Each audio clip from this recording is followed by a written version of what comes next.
안녕하세요, 세간TV입니다. 네, 오늘은 하프 DIY 두 번째 시간을 갖게 될 거예요.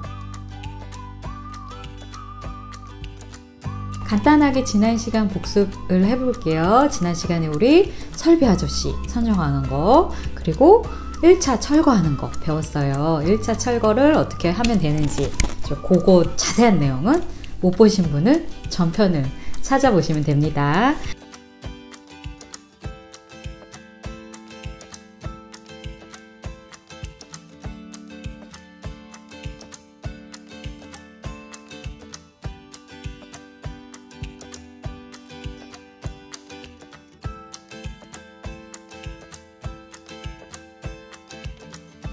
자, 그럼 1차 철거까지 끝냈어요. 자, 이제 그 다음 단계를 뭘 해야 될까요? 그거는 도면 그리기. 자, 보통 우리가 생각하는 이제 도면들은 뭐 요런 도면이 있죠. 요런 도면들이 있는데, 이 도면 딱 보시면 나 이런 거는 못 그리는데, 캐드도 못하고 아무것도 못하는데 하시는 분들이 더 많으실 거예요. 난 컴퓨터도 잘 못하는데. 이렇게 도면 그리지 않으셔도 돼요. 저도 처음에는 이렇게 그리지 않았고, 안 그리는 공정도 저희도 많거든요. 그런데 도면을 그려 놓아야 다음 설비 아저씨, 목수 아저씨, 전기 아저씨, 그 밖에 모든 아저씨들하고 소통을 하는데 훨씬 수월하세요. 특히 현장에 안 계시고 타 지역에, 나는 서울에 있고 현장은 지방에 있다, 이러실 때는 소통을 위해서라도 이게 꼭 필요해요. 원래는 이 도면 같은 경우는 공사 시작 전에 그리죠. 근데 이제 우리는 초보자잖아요. 쓰레기가 막 쌓여있고 집게가 쌓여있는 상태에서는 사실 측량이 어려우니까 이제 1차 철거 후에 맞춰진 좀 깨끗한 상태에서 하나하나 수작업으로 자로 재서 그때 그립니다. 건축 도면 이렇게 검색해보면 막 여러 도면들이 나와요. 몇 번 보시면 아, 대충 이렇게 그리면 되겠구나. 그래서 요거를 흉내내서 그리면 조금 더 수월하게 그릴 수 있거든요. 그래서 내가 집에 생긴 모양대로 기존의 모양을 그리시고, 거기에 방, 화장실 이런 것들을 이제 장소를 선택을 하셔야 돼요. 여기가 화장실 자리, 여기가 방의 자리, 여기가 부엌의 자리, 기존의 자리 공간들에서 분명히 쓰임이 바뀔 거 아니에요. 그런 것들을 하면서 이 공간이 뭘지 이거를 도면에 체크를 해주셔야 돼요. 주방의 위치나 화장실의 위치를 선정할 때는 설비 아저씨랑 같이 선정을 하셔야 돼요. 우리 설비 아저씨 벌써 섭외했잖아요. 그죠? 왜냐면 그때는 중요한 게 있죠. 수도관, 그 다음 정화조, 배관 공사들을 해야 되는데 이건 이제 설비 아저씨가 해야 돼요. 근데 이게 멀리 어려운 곳에 화장실을 잡아 넣으면 정화조를 할 수 없다거나 공사비가 너무 많이 든다거나 이런 게 생긴단 말이죠. 또는 기존에 있었던 정화조를 활용하는 방법이라든가 뭐 이런 게 각 동네마다 수도관의 위치라든가 되게 다양한 현장이 나오거든요. 요거는 설비 아저씨랑 상의를 하신 다음에 가장 이상적인 공간에다가 넣으시면 되세요. 그리고 수도관이 너무 낡고 노후됐으면 교체를 해야 돼요. 이제 건강에 직결이 되는 문제니까. 자, 말씀드렸어요. 도면을 그린다. 대충 그려도 괜찮다.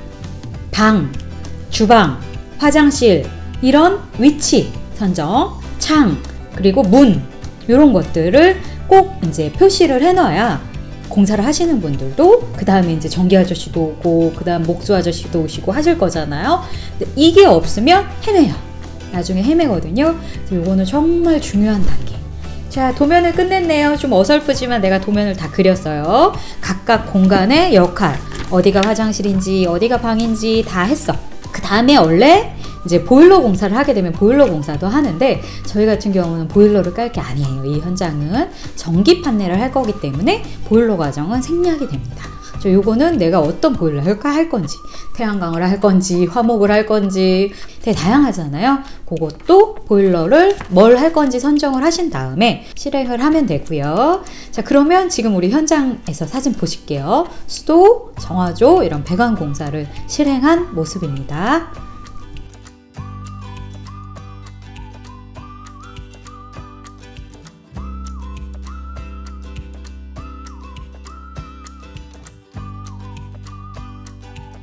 설비 아저씨가 하는 도중에 이제 우리가 사야 될 게 있죠. 타일 미리 선정해 놔야 되고요. 변기, 세면대, 샤워기, 뭐 욕조가 필요하시면 욕조, 들어갈 수 있는 공간이라면, 자, 욕조는 작은 반식용 욕조가 있어요. 반식용용 욕조인데 그거는 굳이 이렇게 붙이지 않아도 돼요.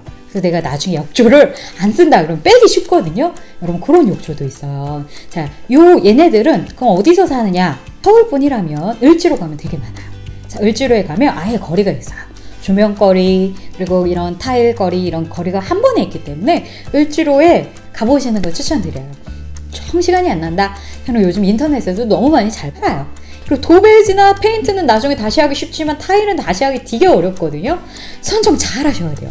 자, 바닥 타일은 미끄럽지 않은 타일을 고를 것인지, 바닥 타일, 벽 타일.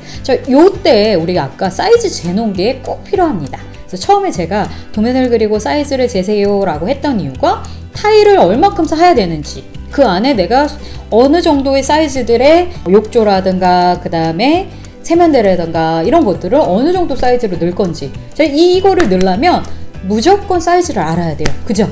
가로 세로 높이만 얘기해줘도 알아서 여유있게 뭐가 필요한지까지 쫙 타일 가게에서 견적을 내줄 거예요.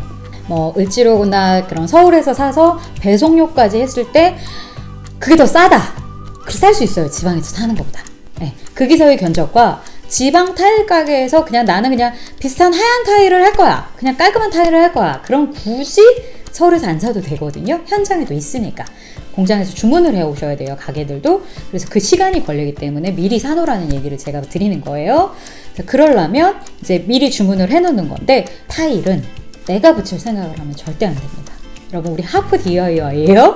전문가를 하셔야 돼요. 타일 같은 경우는 너무 어려운 거예요. 어렵고 전기, 타일 이런 것들은 본인이 욕심냈다가 그냥 몸만 힘들고 다시 하는 일이 훨씬 많아집니다. 본인이 하지 말고 우리 하프 DIY잖아요. 내가 품을 팔 수 있는 건 내가 하되 전문가의 도움을 받아야 조금 더 빨리 끝나고, 그리고 더 공사비도 세이브가 됩니다. 그러면 이제 우리 타일도 다 샀고 이제 그 사이에 설비 아저씨가 막 배관을 다 했어.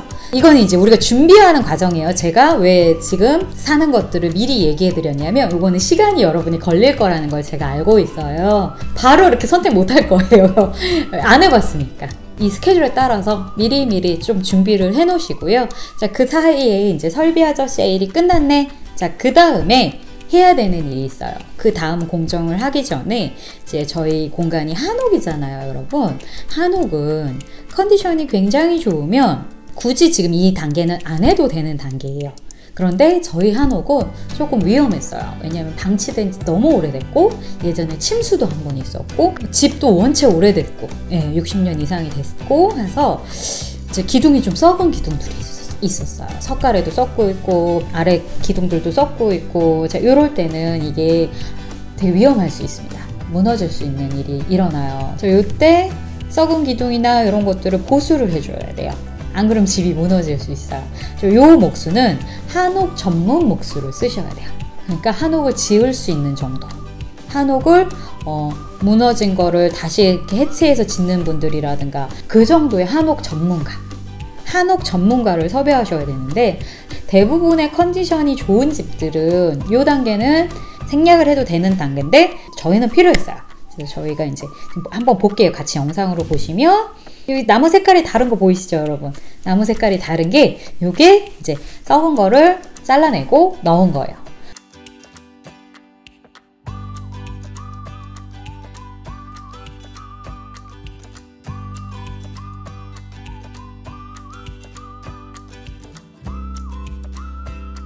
그리고 마루도 저희는 이제 마루가 너무 썩고 주저앉아서 쓸 수 없었어요. 쓸 수 있는 상태의 마루가 아니어서 이제 마루를 저희가 딱 교체를 새로 했습니다.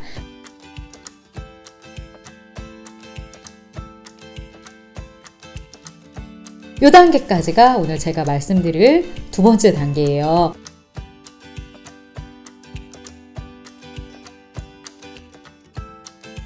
하프 DIY는 지난번에 말씀드린 것처럼 전문가를 위한 방송이 아닙니다.